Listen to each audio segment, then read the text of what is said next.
দেশের প্রতিটি সংসদীয় আসনে বিএনপির একাধিক যোগ্য এবং জনপ্রিয় প্রার্থী থাকা সত্ত্বেও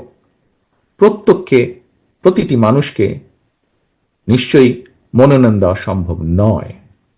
ভিন্ন রাজনৈতিক দলের যারা ফ্যাসিবাদ বিরোধী আন্দোলনে আমাদের সঙ্গে রাজপথের সঙ্গী ছিলেন, এমন প্রার্থীকেও বিএনপি সমর্থন দেওয়ার সিদ্ধান্ত নিয়েছে।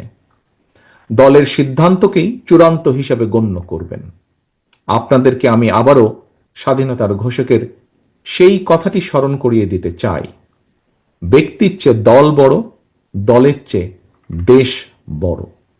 অন্তর্বর্তীকালীন সরকার আগামী ফেব্রুয়ারি মাসে জাতীয় নির্বাচন অনুষ্ঠানের সিদ্ধান্ত জানানোর পর নির্বাচন কমিশন যথাসময়ে নির্বাচনের তফসিল ঘোষণা করবেন। জনগণের বহুল প্রতীক্ষিত এই নির্বাচনে অংশগ্রহণের লক্ষ্যে গণতান্ত্রিক আমি জনগণকে সঙ্গে নিয়ে বিএনপি সম্ভাব্য সকল প্রস্তুতি সম্পন্ন করছে। এর অংশ হিসাবে দেশের ৩০০ সংসদীয় আসনে বিএনপি দলীয় প্রার্থী কিংবা বিএনপি সমর্থিত প্রার্থীরা মনোনয়ন চূড়ান্ত করার প্রক্রিয়া প্রায় চূড়ান্ত ধাপে রয়েছে। জনসমর্থিত এবং জনপ্রিয় দল হওয়ার কারণে প্রতিটি নির্বাচনী আসনে বিএনপির একাধিক যোগ্য প্রার্থী মনোনয়ন প্রত্যাশা করছেন, করাটাই স্বাভাবিক। একটি রাজনৈতিক দলের জন্য এটি অবশ্যই গৌরব এবং সম্মানের। শীঘ্রই পর্যায়ক্রমে বিভিন্ন আসনে বিএনপির মনোনীত দলীয় প্রার্থীদের নাম আমরা জানিয়ে দেব দলের পক্ষ থেকে। দল যাকে যে আসনে নমিনেশন দেবে বা দেয়, অনুগ্রহপূর্বক তাকে বিজয়ী করে আনার জন্য ঐক্যবদ্ধভাবে প্রত্যেকে বাংলাদেশ জাতীয়তাবাদী শক্তিতে বিশ্বাসী প্রতিটি মানুষ দয়া করে কাজ করবেন। মনে রাখবেন, আপনাদের চারপাশে সুপ্ত আকাঙ্ক্ষা নিয়ে গুপ্ত স্বৈরাচার কিন্তু ওত পেতে রয়েছে।